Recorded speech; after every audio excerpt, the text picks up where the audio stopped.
Presiden RI Prabowo Subianto menghadiri acara Town Hall Meeting Danantara bersama BUMN yang digelar di Jakarta Convention Center, JCC, Jakarta Pusat, Senin 28 April 2025.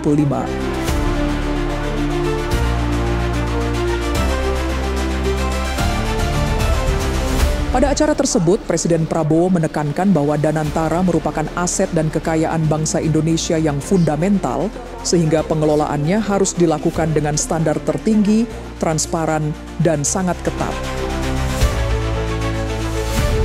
Selain itu, ia juga menginstruksikan evaluasi menyeluruh terhadap kinerja dan integritas jajaran direksi yang terlibat. Presiden Prabowo bahkan menyebutkan potensi nilai kekayaan Danantara yang bisa mencapai angka fantastis, mencapai hingga 1 triliun US dollar. Dan jika dikelola dengan baik, maka aset ini dapat menghasilkan dana yang besar untuk bangsa kita. Momen penting dalam konsolidasi visi, misi, dan langkah konkret seluruh BUMN di bawah portofolio Danantara Indonesia. Terima kasih kami ucapkan kepada yang terhormat Presiden Republik Indonesia Bapak Prabowo Subianto yang telah berkenan hadir dalam acara Town Hall Danantara Indonesia.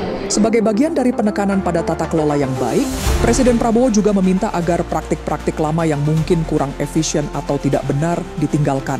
Ia secara khusus menginstruksikan manajemen untuk melakukan evaluasi terhadap semua direksi, serta menegaskan tidak akan ada toleransi bagi direksi yang tidak berprestasi, bermalas-malasan, atau terbukti melakukan penyalahgunaan wewenang dan fasilitas. Presiden Prabowo juga menekankan pentingnya meritokrasi dan profesionalisme dalam pemilihan pimpinan. Ia mendorong promosi bagi kader internal yang berkinerja baik atau perekrutan ahli dari luar jika diperlukan, namun menolak keras pemilihan berdasarkan sara, suku, agama, ras, antar golongan, atau afiliasi politik. Menyampaikan bahwa Danantara ini adalah kekayaan bangsa Indonesia, harus dikelola dengan sebaik-baiknya, dijaga, dirawat dengan sistem yang transparan dan sangat ketat. Karena ini adalah kekayaan yang luar biasa dan bisa mendorong kebangkitan kita. Kita kelola dengan baik, kita hitung aset-aset kita, ternyata kita kaya.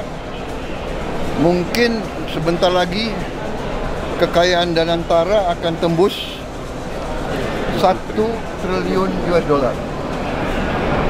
Dan kalau dikelola dengan baik, ini bisa menghasilkan dana yang besar untuk bangsa kita. Itu penekanan saya seperti itu. Saya minta atas nama bangsa dan rakyat, saya minta semua direksi berbuat yang terbaik. Tinggalkan praktek-praktek zaman dulu mungkin yang kurang efisien, atau ada praktek-praktek yang nggak benar, harus ditinggalkan. Dan saya serahkan kepada manajemen untuk mengevaluasi semua direksi.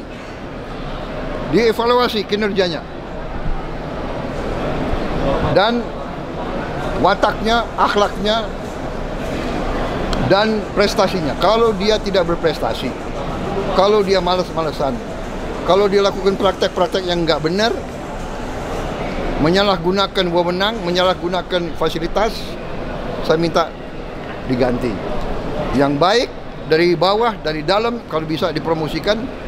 Kalau tidak, cari ahli yang baik. Tapi tidak boleh yang tidak profesional. Ya, saya bilang jangan memilih atas dasar suku, agama, ras, latar belakang, atau atas dasar partai politik. Tidak. Ini harus anak-anak Indonesia yang bekerja sebesar-besarnya untuk rakyat Indonesia. Saya kira itu pesan saya tadi ya.